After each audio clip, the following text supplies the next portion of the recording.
Okay, so welcome back to this week's class. This week, we are going to learn more closely about the relationship between the age and acquisition.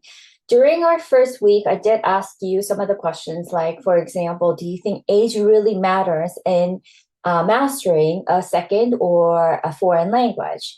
And to answer those questions, a lot of people have paid attention to this idea of age. And as I mentioned briefly about this idea of critical period hypothesis, people often believe that there seems to be this critical, important period in our life, which helps us almost absorb the language very naturally. So, all these understandings and also beliefs are some of the things that we are going to tackle this week. So, with that said, let's move forward. So, the relationship between L1 and L2, studies of L1 acquisition have made us understand these important ideas into L2 learning, which ended up in various assumptions that views the similarities in the learning process. So before I mentioned something like how our understanding of L1 acquisition informed the way we approach our second language acquisition. I think we talked about this last week, but some of the ideas related to this is, first of all, things like children learning their first language practice in repeat words and phrases. Therefore, foreign language classes should also involve a lot of repetition and practice. Again, like for example, the second belief had to do with child language acquisition is mainly a matter of imitation. We talked about this last week that we observed a lot of children imitating their parents. Therefore, language classes should also encourage plenty of imitation. Other beliefs include things like children practice separate sounds, then words, then sentences. This natural order should therefore be used in teaching a foreign language, and the list goes on and on. So as you can see that people have tried to understand the relationship between L1 and L2 by trying to understand what seems to be the characteristics of the L1 acquisition that we can use in turn in L2 acquisition. So before we start, I just wanted to just get an understanding of what you thought. How many of you think that there seems to be a very critical period in our life which helps us learn a language?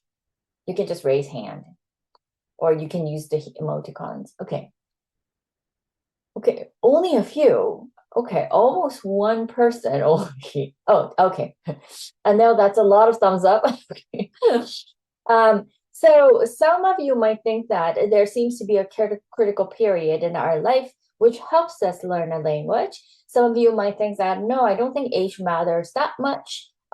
It could be based on your own personal story or someone else's story that they have been able to learn their second or foreign language after reaching, let's say, their 20s or during their teenage years. So what we are going to look at is a case of a girl named Jeannie. Have you heard of her before or only heard the name Jeannie from the movie Aladdin? Okay, so Jeannie is a name of a girl who was born around the 1950s. What happened to her, the name Jeannie is not her actual name, it's a pseudonym. What happened to her was she was born in America, but she was in fact a victim of abuse, neglect, and also social isolation. What that meant was when she was around, I think, 20 months, her father kept her isolated from other people. So she was in a locked room. She was tied up next to a baby's toilet or a crib. So she could not really go anywhere and she could not move or interact with anyone. And in addition to that, she was also malnourished. So she was not really provided with nutritious food during those periods. So this was from her, let's say, from 20 months. So which means around 2 years old. She was found in when she reached 30. So which meant that she was not exposed to anyone else during the 11 years. So when she was found by I think it was, I forgot who found her, but she was found, I think, by the child welfare authorities.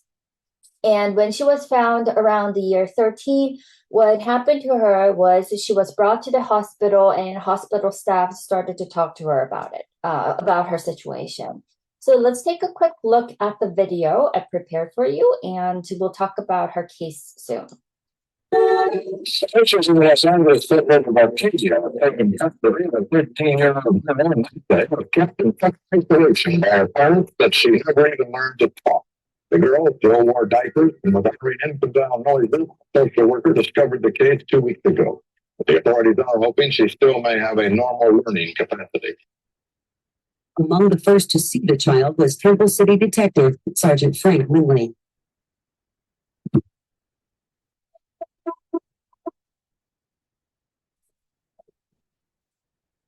Already knew that the child was 13 and a half years old. And I took one look at her, and she wasn't much bigger than my brother Beverly, who had just turned 7, about 3 months earlier. And I really had a hard time conceiving of the idea that the child was the age that she was. The child obviously had been severely mistreated. She was still in diapers, couldn't walk. She had no verbal skills at all. The last time I was on the street was probably 30 years ago. There it is. Hasn't changed much. The backyard looks the same. So weeds and dead grass. Looks the same as it did in 1970. The house belonged to Clark Wiley. A loner, Clark had turned his back on the world after his mother had been killed in a hit-and-run accident. After the accident, things in the Wiley house would never be the same again. The house was completely dark. All the blinds were drawn. There were no toys, no clothes. Nothing that would ever indicate to you that a child of any age lived there. The child's bedroom was back in this corner. That was the bedroom. The windows were covered to about 3 inches from the top, which was the only natural light that had ever come in there, and all the time the child was in the bedroom. The entire furnishings of the bedroom consisted of a cage with a pull-down chicken wire lid and some type of piece of wire securing it when they closed it down. There was a potty chair with some kind of homemade strapping device. For 13 years, Jeannie had spent her nights locked in bed, her days strapped to a potty chair. During that time, Clark had ordered his son John and wife Irene never to talk to her. In her darkened room, she had led a life of near total isolation. Even close neighbors were completely unaware of her presence. Here and they came to question us. That's when we found out, what happened, and that they had nobody knew before. And when we found out what happened and how she was treated, everybody was shocked and just unbelievable. For their whole marriage, Clark had imposed his will on Irene, and blind with cataracts, she had been too scared to resist. But one day, something broke. While Clark was out buying groceries, she seized her chance and fled. It was the first glimpse the world would have of Clark and Irene's dark secret. I met Clark and Irene at Temple City Sheriff's Station. They were both under arrest at the time. When we interviewed her, she would make no mention of the family whatsoever, particularly the children. I attempted, along with my partner, to interview Clark. He refused to talk to us. He wouldn't say a word.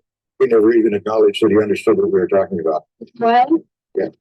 Why did you take my daughter in the room? Mr. Riley has no problem. We haven't represented discussed the charge we haven't even seen. Unable to face the truth, Clark took matters into his own hands. morning, the authorities reported the 70-year-old Clark Wiley shot and killed himself just before he was to go to court to be arrested for child abuse. 13 years, Jeannie was at last free. And for scientists, she was just the case they had been waiting for. For 13 years, Jeannie had lived a life of complete isolation. Raised in a city bedroom, Jeannie was as much a feral child as if she had been brought up by wolves. At 13, she was the size of a 6-year-old. Worst of all, she had never been taught to speak. The question now, could she ever learn? Jean's case was so scientifically important that the government funded a team of scientists to help answer the many questions she posed. Two of the scientists who would become especially important to Jeannie were child psychologist James Kent and linguist Susan Curtis. Neither had ever encountered a case as extreme as Jeannie's.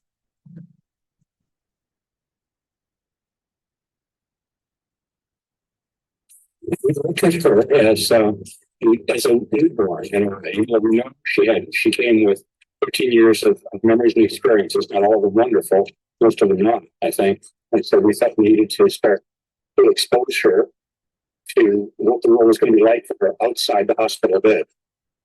To Jeannie, everything was a new experience. Do what you would do with your own kids if you introduce them into the world. You take them out and hold them up and show them. Sort of judge from how they reacted to whether this was too much or not enough, and you can move on and do the next thing. Jeannie was making amazing progress. As the experts looked on, they realized that she might be the answer to the question that had troubled science for so long. So we seized this wonderful opportunity that she provided us in as loving a way as we could, but using it to finally get our chance to address head-on specific hypotheses and notions about human language and the human mind. These hypotheses were based on the latest ideas about how children's brains developed. According to the theory, young children could only learn certain things at certain times, called critical periods. Language was one of these critical periods, and according to the theory, Jeannie, who was now a teenager, had missed her chance forever. But incredibly, So I think I'm just going to stop here for a second and just ask you this simple question, I guess. What do you think happened to her? So after she became 13 and the government and the authorities found them, as you can see that a lot of scientists, the linguists, hold on.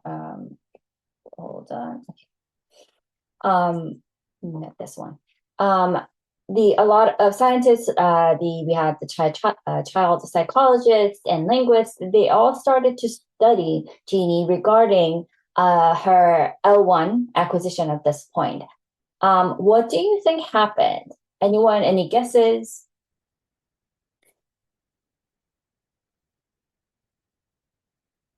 So in her case, we found that she was not exposed to any languages, even though she had both of her parents and also a brother. So she was not in any interaction. And also it again suggests that she was 13 years old, but she seemed like a 7-year-old in terms of her physical development. So when she was brought back to the hospital and the hospital staff also started to teach Jeannie how to speak English. And what do you think happened? Do you think she gradually learned the language, or she was not able to learn any language, or do you think she was able to learn and use English as we do? Any guesses?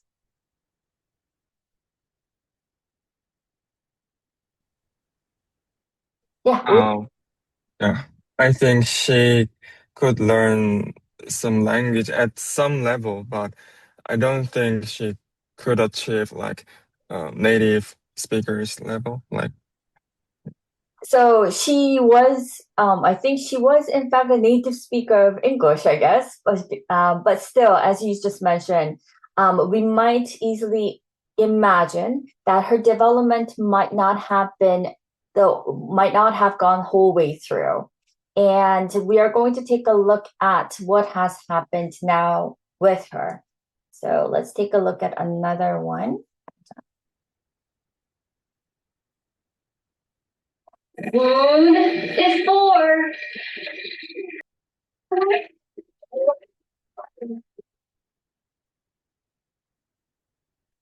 Show me the shoe that's untied. Untied. So as you can see that what happened was that the linguist decided that it seemed Jeannie had not fully learned her first language before the critical period ended. So this was one of the reasons why people started to pay more attention to this idea of critical period hypothesis. What eventually happened was, as we suspected or expected, she was not able to fully master or acquire her first language.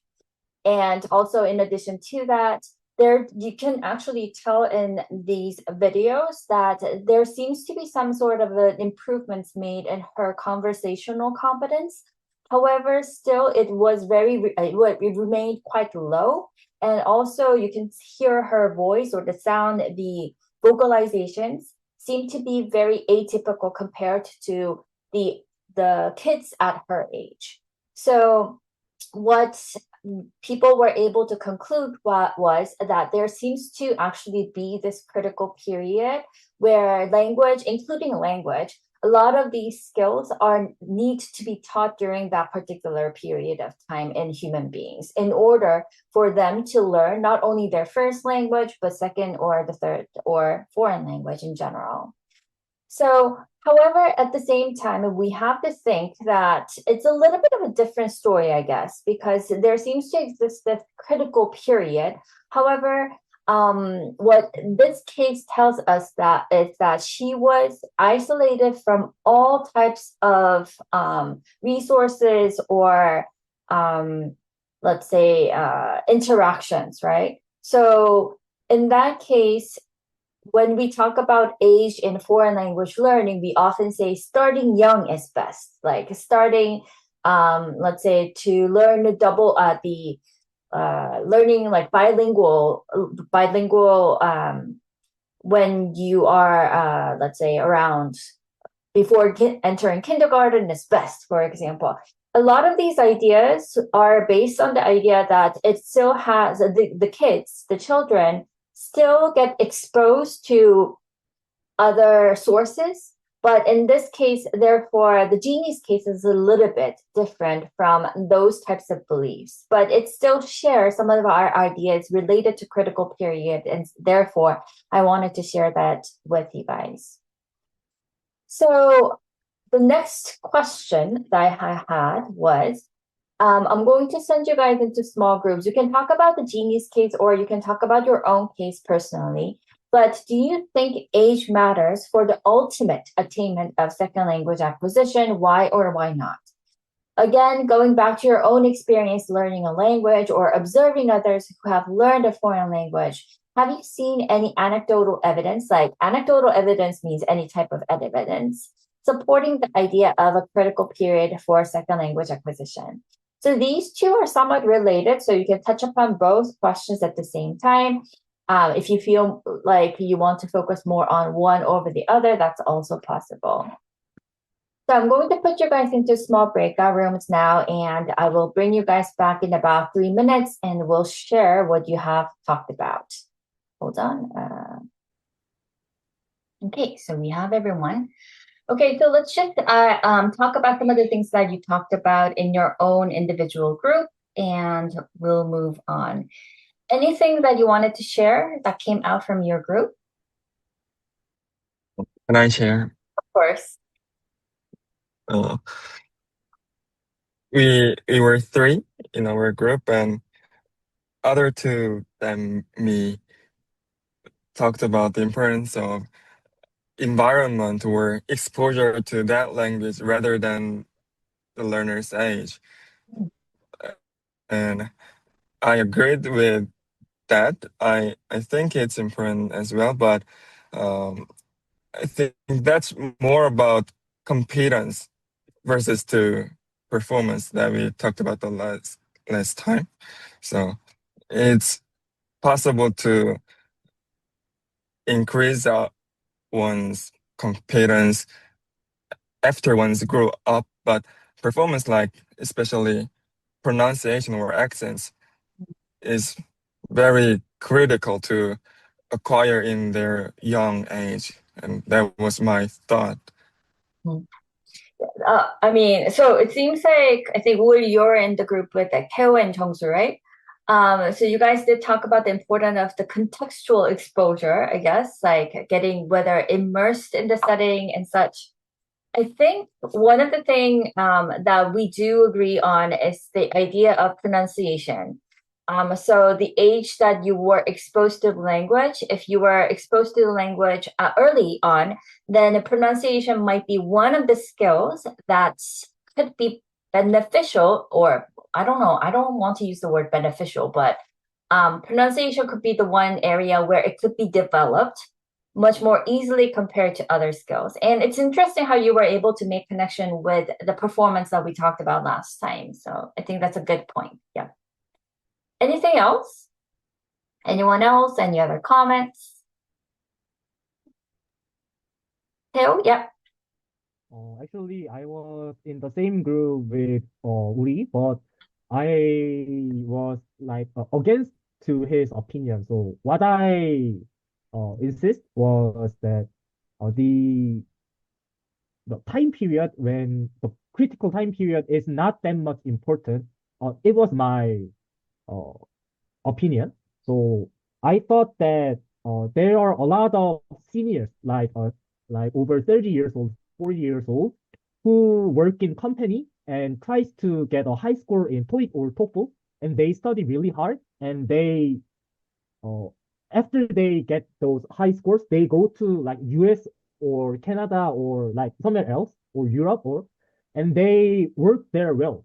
So actually, my father did the same thing, and he is in US right now. So I know that the age don't matter in some learning context, but just like what Uri said, in the performance aspect, I think the age is really critical because the faster you learn, the longer you get more skillful, and you can use those skills in your life. So I think uh, like learning itself and performance is really a different matter in terms of age.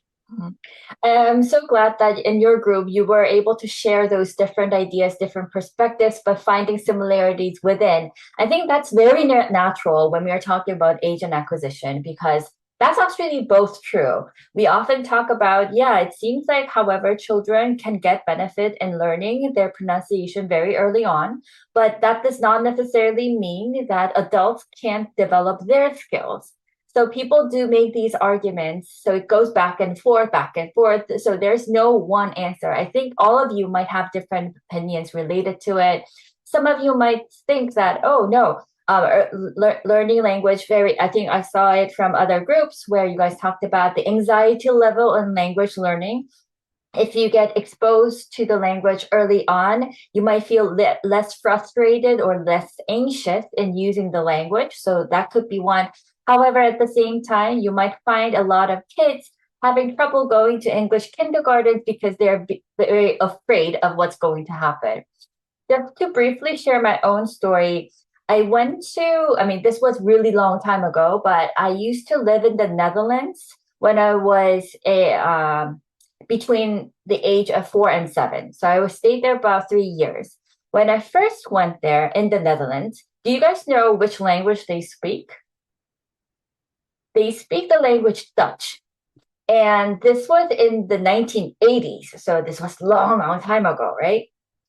So when I first went there, my parents decided to put me to a local Dutch school. So they just threw me there, no exposure. I mean, I think I might have learned a couple of English words, but no Dutch in Korea in the 1980s. So what my reaction was that you can easily imagine, I don't want to go to school. That was my reaction. So I came back home, I cried, and I told my mom, I was like, I don't want to go to school, I just want to stay home. So my mom, she was very strategic, I think, and wise, because my mom knew that there was a long holiday coming up the next week. So she said, okay, fine, you just go to school until the end of this week and you don't need to go to school. And me, a 4-year-old, okay, just got that. Okay, I can survive the until the end of the week and I don't have to go to back to school. So what happened was, as you can see, that you get quite bored at home without doing anything and with only a younger brother, right? So the following week, I stayed home, and after about like 3 days or so, I started to get bored. I told my mom, I was like, I want to go back to school. Unfortunately, the school was not back from the holidays, so she was like, no, you're not going to go to school because you said that you don't want to go to school. So I had to beg my mom that I really wanted to go back, and I would never say that I would give up my education. So eventually I went back and I started to get more adjusted to the environment. But as you can tell, we experienced like the first week at a school without any knowledge in the language would be very scary. We forget about it, but we are very scared of the whole new environment, new language. Afterwards, after attending, so I surprisingly I spoke Dutch when I was young, but I don't know any Dutch at the current moment. You know how people say that if you learn a language when you're young, it's gonna eventually come back to you once you learn it when you become an adult? That was not true. So I thought that it would magically come back, but that was not true for my case, in my case. So after a year at a Dutch school, my mom again saw that English might have more of a potential use in my future career. So she decided to put me to a British school of Amsterdam. So that was a school in Amsterdam, but they were mostly using English. So in order for her to again persuade me was to suggest that when we were traveling to other countries, there are so many kids coming from different countries in European area, and there were two kids from Germany, who came and asked us to play outside the tent. And so we went camping, by the way. And I was not willing to because I did not know English. So my mom again persuaded me that, yeah, Dutch is fine in Amsterdam, but outside, if you want to make more friends, then you have to learn English. So I got persuaded again and I decided to go to the British School of Amsterdam at that point. But as you can tell, we have these struggles, like especially for children, we think that they are going to forget about it. So it's fine to throw them into the immersive setting, but it's quite scary. Like try to think about the first day at school, but it's not only the first day at school, but first day at school in a different language. So a lot of kids, I do have, I'm not going to share my own perspective regarding English kindergartens, but I feel the struggles that kids can definitely have. A lot of the times people do argue about the relationship between L1 and L2, for example, that once you are exposed to two languages at the same time, kids could in fact struggle much more and have difficulties rather than having one language first somewhat stabilized and then learning the two. So people often talk about the order of language as well. So I'm glad that some of you guys got the chance to talk about these different points of view and also both pros and cons. I think the whole idea has to do with that the context. I think some of you talked about the environment, like the contextual factors comes in quite big when we are talking about language learning, and also the motivation, the affective factors as well. So we often think that L1 occurs pretty much very naturally without special instruction, but we talked about that last time that it's not really. And also we do spend a lot of effort and attention to the language when in L1 and both L2. And I thought that when we were talking about language learning, some of you, I thought that this was so interesting. For those of you who can't really read Korean, it's mostly about the people in their teenage years, 20s, 30s, 40s, and 50s. It has all to do with like learning, studying, learning. So it seems like I think going back to what Teo has talked about before, some people do argue that age does not really matter. It depends on how much effort that you're willing to put into your learning, that it's going to overcome the challenges that you face and the hurdles that you face during the learning process. But in the case of Genie, for example, let's just think about this idea of critical period hypothesis and also critical period.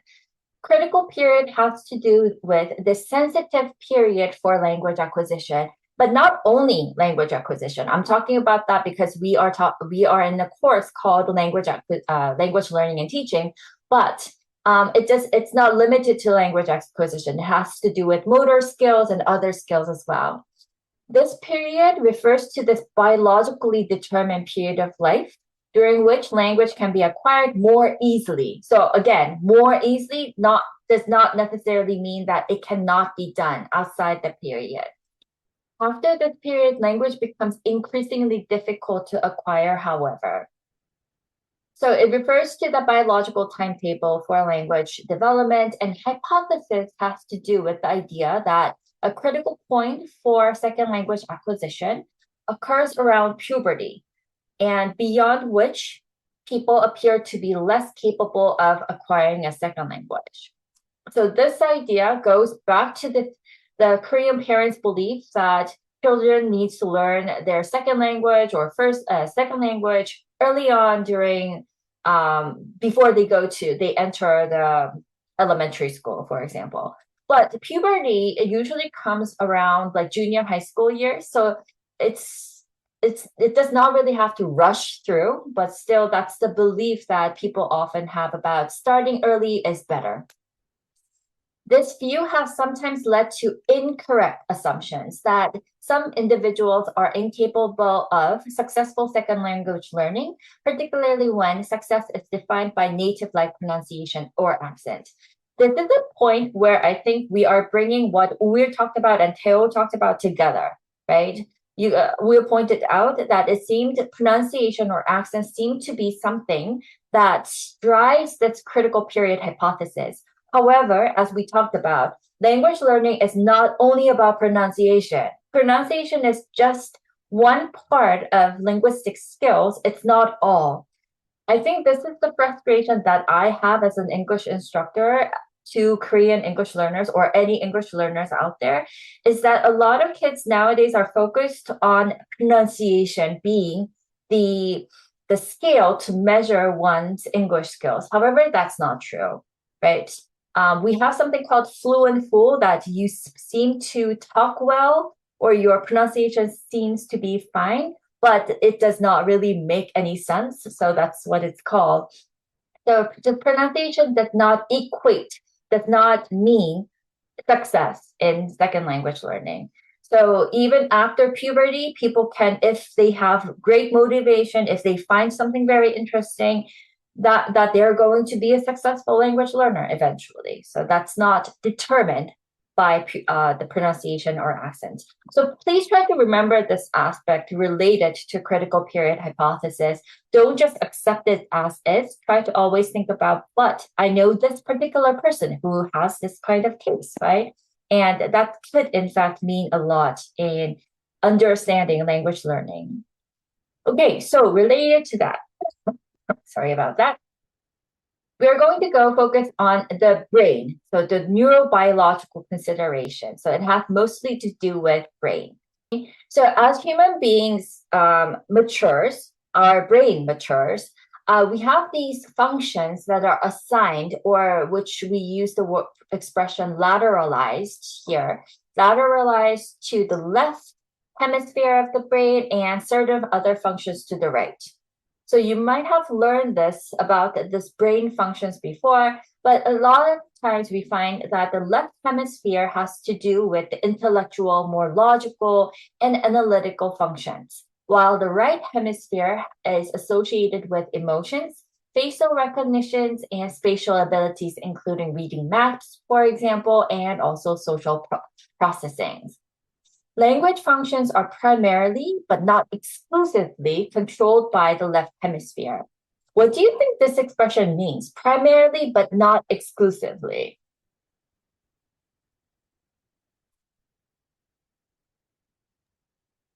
I think it means there are interconnections between the left and right brain. Very good. So it is mostly somewhat used or associated with left, but still it is connected to the right as well. So it's not something that is binary. It's not only the left or the right. So that's very good. Okay. So the language, when we're talking about the lateralization, language lateralization begins around age 2 and is completed around puberty. So it goes back to the critical period hypothesis, why we started talking about the age of puberty becoming the, let's say, the last or the end of the timeline, right? So that is connected to the brain development, basically. So some researchers suggest completion before puberty, and others too still argue that it may be completed as early as age 5. So it depends on the researchers, how they made their arguments about which age seems this lateralization is going to be complete. So with this idea, what we started to be able to make connection to is that this idea of brain plasticity, plasticity. This is the word that I can't really pronounce that well, and the relationship to language learning is that it seems to again be connected to this idea of puberty, and again because of this plasticity.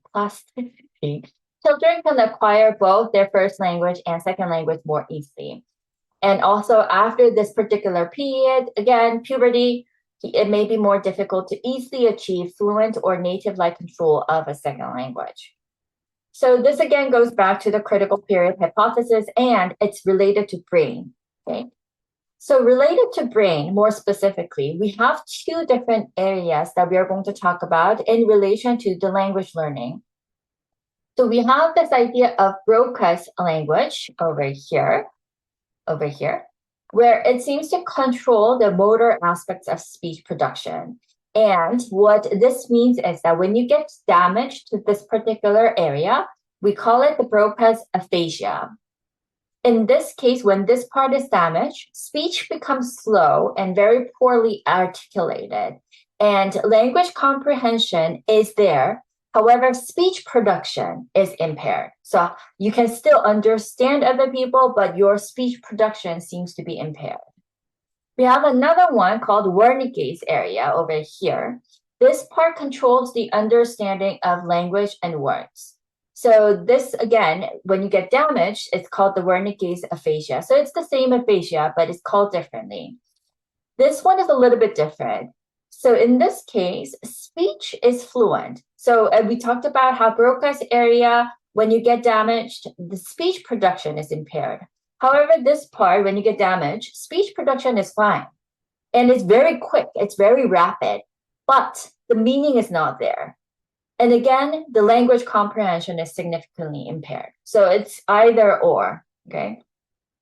So we are going to take a look at two different cases which shows the Broca's aphasia and Wernicke's aphasia. And I'm going to show that video to you. So take a look and we'll talk about them shortly. So let's take a look at this particular one. This is the Wernicke's aphasia, the one we talked about. Okay. Hi, Byron. How are you? I'm happy. Are you pretty? You look good. What are you doing today?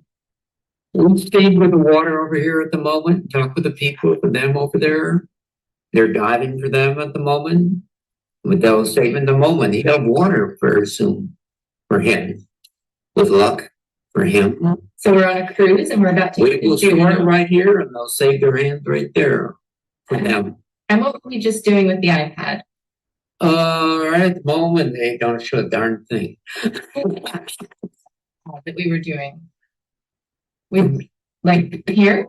I'd like my change for me and change hands for me. He would happy. I would talk with Donna sometimes. Out with them. Other people are working with them. I'm very happy with them. And this girl was fairly good.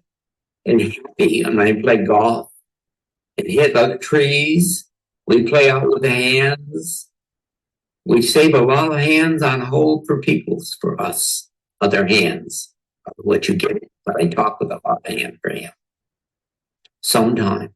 Am I talk of any more to say? All right. Thank you very much. Thank you very much. I appreciate it. And I hope the world lasts for you. Thank you. It's been a pleasure. Bye-bye. Have a good day.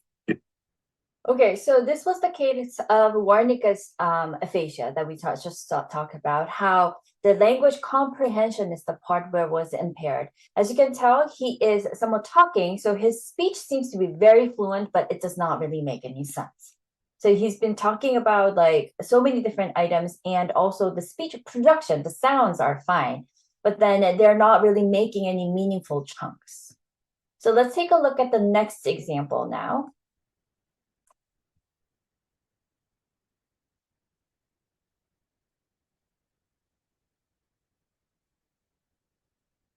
Can you tell us your name?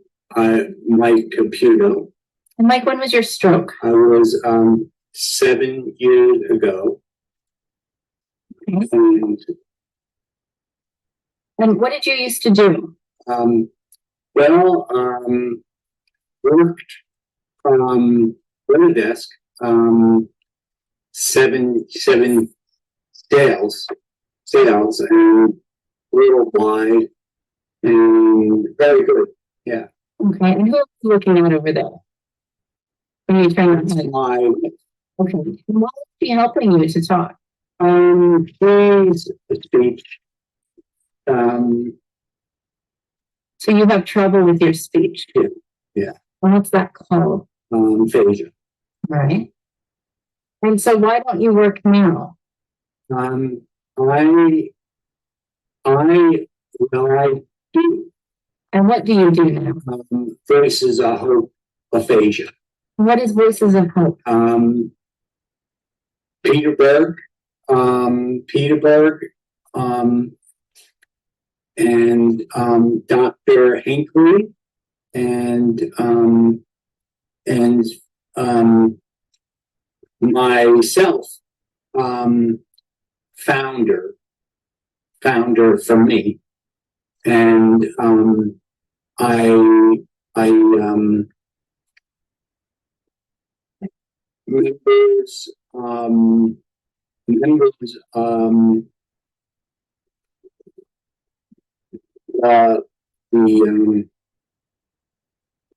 members probably 6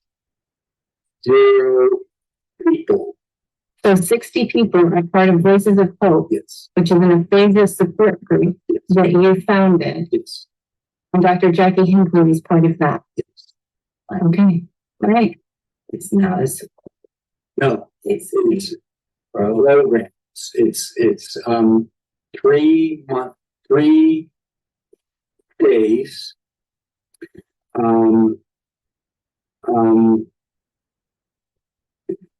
Monday, Wednesday, Friday, and they laugh and talk. Music. Yeah, it's just beautiful. It's Great. Yeah. Can you tell me, what does it feel like to have aphasia? It's hard. It's it's speech. It's like words that don't understand. Brain is good, but it's speech like I don't know. It's like words. Yuck. Yeah. All right, thank you so much. So we just saw an example of a Broca's aphasia here, right? So as he describes that he can understand very well, but his speech yuck or words yuck at the end, right? Which seems like he's having trouble with the speech production as we just saw right before. As you can tell, depending on which area the damage is to, you can find that either the speech production is impaired or the listening comprehension is impaired compared to the other. You can see from the Broca's aphasia that he tried to describe 60, but he couldn't do that. So what he did was 60, right? And the other person said 60. So he was able to comprehend once it was heard, but he could not say it, produce it on his own will. So that's a little bit different between the two different aphasia. So this helps us think about the relationship between language and the brain, right? Which part of the brain seems to has which type of functions mostly compared to the others. Here in this case, although we can say that speech production is impaired, impaired means it's not completely gone. It's just damaged, right? So that's where we can find this case of two different aphasia. Okay, so what we just looked at was this understanding of brain and the language development. Now we are going to move on to talk more specifically about the different types of critical period, including first, social biological critical period. This one is more closely connected to social identity and accent development. So we talked about the social bonding, and which can happen around puberty, that could enable the individuals to either form an identity with their community or also to work as to attract mates of their own kind, reflecting some sort of an instinct drive to maintain and identify with their own social groups or species. What this means is that we are using accents to suggest that I am one of you, for example. So you cannot, I think you'll be able to find a lot of the times the teenagers using, like, if they get into, let's say, if you go into like middle school or elementary school, there might actually form a community, small community or group of students who can in fact signal that they are socially bonded by using similar expressions, similar accents, right? And that's a signal of social identity. So that's what we often call a social biological critical period. And from that, as a result, an accepted and also authentic accent may function as a marker of group membership and social belonging. It might be quite difficult for one to imitate those accents that were developed during this particular period of time. And one of the very interesting things that you might be able to find are from a lot of these romantic comedy movies that happen in high schools or junior high schools or elementary schools. You might in fact find that a lot of kids use specific jargons or registers or accents similar to signal that I am one of you. So that has to do with the idea of accent development and also social identity. Moving on to the next, which somewhat sums up what we have talked about so far, is first of all, we have this idea of lower order language processes and higher order language functions. The first one, the lower order language processes, include things like pronunciations. That depends largely on early maturing brain functions. And that is one of the reasons why we talked about the critical period hypothesis related to particularly pronunciation and accent development at early age. So this is the lower order. The higher order language functions includes semantic relationships and more of the communicative fluency that depend more on the later part of the neural circuits. So people started to divide these ideas of the lower order language processes and also the higher order. This particular distinction, in fact, helps us explain why adults can still learn languages efficiently, particularly in areas such as vocabulary, meaning, and communication, even if achieving a native-like accent or pronunciation might be more difficult. I think this is something that we have constantly been talking about so far, where we can in fact find a lot of adults easily learning new vocabulary and meaning because we already have our L1 to base it off from, right? We can use our L1 and say, oh, so in Korean, the bag is kabang. So kabang in Korean is kabang, and in Japanese, it's also kabang. So you can actually make an easier connection and learn the vocabulary much more easily and efficiently. So you can find both the similarities and differences in terms of the syntactical structure once you have more of an understanding, right? So that is somewhat of a difference between the lower order language processes and the higher order. So finally, anthropological evidence, again, so it shows us that there seems to be various factors that affect ultimate attainment in language, the L2 learning. I think we talked about motivation. If you have a really strong motivation to learn a language, if you really like the culture of the language, for example, or if you want to go out on a date with somebody who you like but speaks another language, for example. So there are so many different types of variables that comes in when we are talking about the factors that motivate or that influence our L2 learning. So, for example, if you really want to understand another of your, let's say, if you have a boyfriend or a girlfriend who speaks a different language, and if you really want to communicate with her or him using that language, that will bring you a great, I think, motivation in that sense. Or if you get, like for my case that I described, I had to learn the second language almost like a survival tool, right? I had to survive in the new environment. So I had a very strong motivation. So there are so many different factors, in fact, affecting, it's not just age. I think that's what we come to a conclusion with. However, still, I think we talked about it over several times that we talk about the relationship between accent and age. Accent seems to be often treated as an important indicator of language proficiency, which I do not completely agree with. We say that it is often treated as an indicator. However, research again shows that the critical period hypothesis may apply primarily to accent or pronunciation rather than to all aspects of second language proficiency. So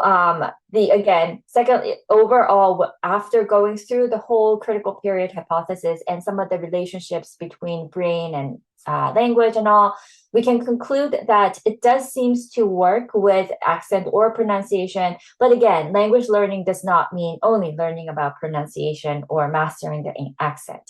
So again, I think that will be the conclusion until where we have covered so far. So next time when we come back, we are going to talk about some of the other cognitive and also affective considerations that had to do with other factors that influence our mastering of a second language or foreign language. So we are going to stop here for today.